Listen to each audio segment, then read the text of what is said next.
président de la 29e conférence des parties à la Convention cadre des Nations Unies sur les changements climatiques, distingués délégués, mesdames, messieurs. Avant tout propos, permettez-moi de transmettre les salutations les plus chaleureuses de son Excellence, M. Mohamed Idriss Déby Itno, président de la République du Tchad, chef de l'État, qui, en raison d'impératifs d'agenda, n'a pu être présent à ce sommet des leaders sur le climat.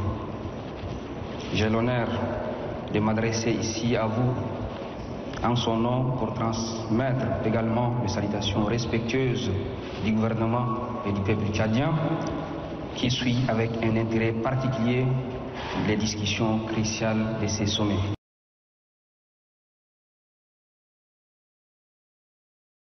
Président de la République, chef de l'État, je vous présente ici son allocution.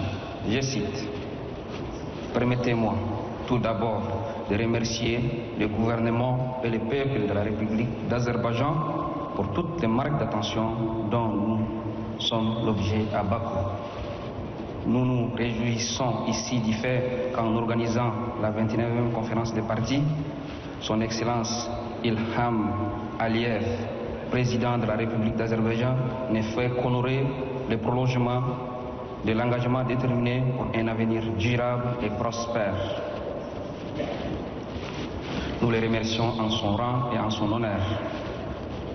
Par ailleurs, je tiens également à exprimer notre profonde reconnaissance à M.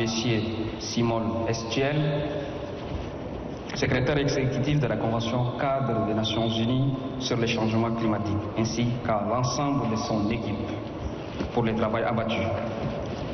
En participant à la 29e conférence des parties, mon pays, le Tchad, attache un grand intérêt à la protection de l'environnement, de la planète qui subit les effets néfastes des changements climatiques. Distinguées personnalités, mesdames, messieurs, permettez-moi de partager avec vous la réalité climatique que vit mon pays, le Tchad. Comme tant de nations face à la vulnérabilité climatique, le Tchad est aux premières lignes de cette crise mondiale, exposée de plein fouet aux effets dévastateurs du changement climatique. L'année 2024 restera gravée dans notre mémoire collective comme celle des catastrophes précédentes. Des vagues d'inondations ont ravagé 119 des 125 départements, affectant plus de 1,9 million de nos concitoyens, soit plus de 10% de notre population. Les pertes d'une ampleur vertigineuse sont sans équivoque. Plus de 217 000 habitations détruites, 142 000 hectares de terres engloutis, 172 000 de bétail ont été emportés par les pluies diluviennes et tragiquement 500 vies humaines ont été perdues. Ces chiffres, bien plus que des chiffres statistiques, sont le reflet des tragédies humaines et environnementales d'une intensité inouïe. Ils symbolisent des écosystèmes fragilisés, des foyers désintégrés, des moyens de subsistance brisés et des communautés entières déstructurées. Mesdames, Messieurs, la situation du Tchad est d'autant plus que complexe que notre vulnérabilité climatique est mise à rude épreuve par notre position géopolitique et les défis sécuritaires auxquels nous sommes confrontés. Le Tchad se trouve à l'intersection de multiples crises régionales.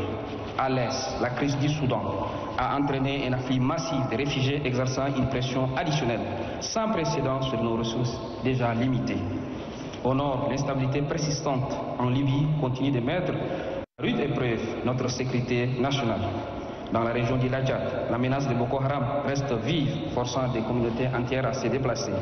Ce contexte unique, mêlant vulnérabilité climatique et fragilité sécuritaire, confirme à n'en point douter les liens indissociables entre climat, sécurité et développement.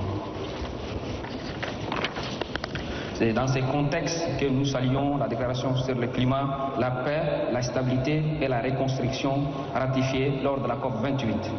Nous appelons la communauté internationale à traduire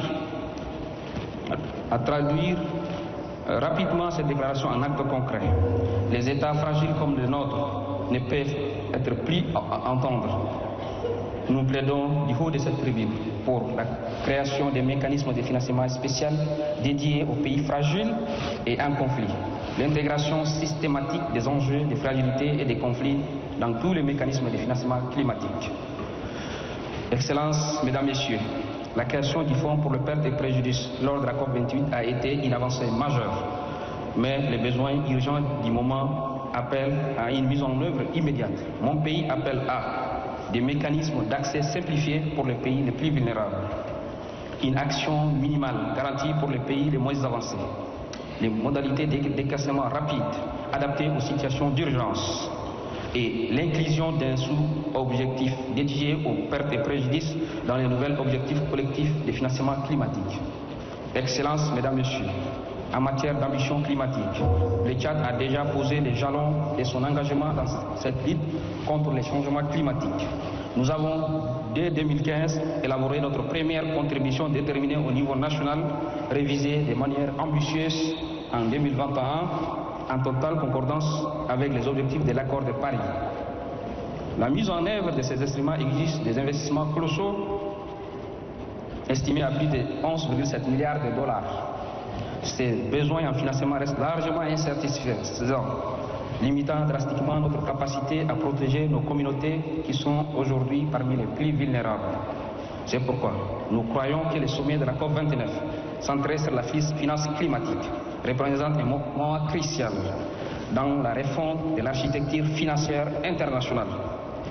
Dans cet élan, il renouvelle le soutien du Tchad aux positions communes des groupes des partis auxquels appartiennent les négociations, que sont les groupes africains, le PMA et le groupe G77, plus la Chine.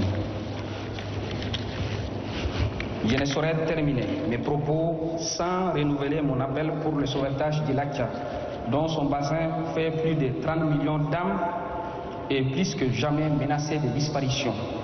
Je formule le vœu que la COP29, surnommée la COP des finances, ne soit pas un rendez-vous de trop, mais un rendez-vous pour joindre le financement climatique à une ambition commune et celle de l'humanité. Fin de citation. Je vous remercie, Mesdames et Messieurs.